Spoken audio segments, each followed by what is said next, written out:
ಹಾನಗಲ್ ಪಟ್ಟಣ ದೇವಂಗಪೇಟೆಯಲ್ಲಿರುವ ಹೊಸ ಬೀದಿ ಗಣಪತಿ ಪ್ರತಿಷ್ಠಾಪನೆಯ ಹಿನ್ನೆಲೆಯಲ್ಲಿ ಇಲ್ಲಿ ಅಡುಗೆ ಮೇಳವನ್ನು ಏರ್ಪಡಿಸಲಾಗಿತ್ತು ಭಾನುವಾರ.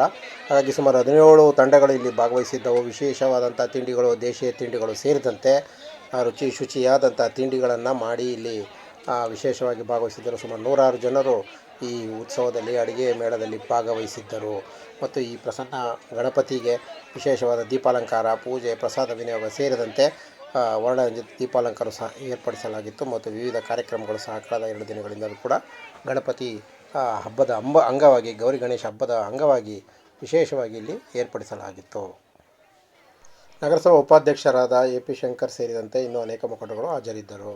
ಪಟ್ಟಣದ ವಿವಿಧ ಬೀದಿಗಳಿಂದ ಬಂದಿದ್ದಂತಹ ಅಪಾರ ಭಕ್ತಾದಿಗಳು ಮತ್ತು ಅಡುಗೆ ಮೇಳ ಸಂಬಂಧಪಟ್ಟಂತಹ ಇಷ್ಟಪಡುವಂತಹ ತಿಂಡಿಗಳನ್ನು ಇಲ್ಲಿ ಸವಿಯಲು ಭಾಳಷ್ಟು ಮಹಿಳೆಯರು, ಮಕ್ಕಳು ಹಾಜರಿದ್ದರು. ಮತ್ತೊಂದು ಸುದ್ದಿಯೊಂದಿಗೆ ನಿಮ್ಮನ್ನು ಮತ್ತೆ ಭೇಟಿ ಆಗ್ತಿರ್ತೀವಿ. ಅಲ್ಲಿವರೆಗೂ ಹವಳ ಯೂಟ್ಯೂಬ್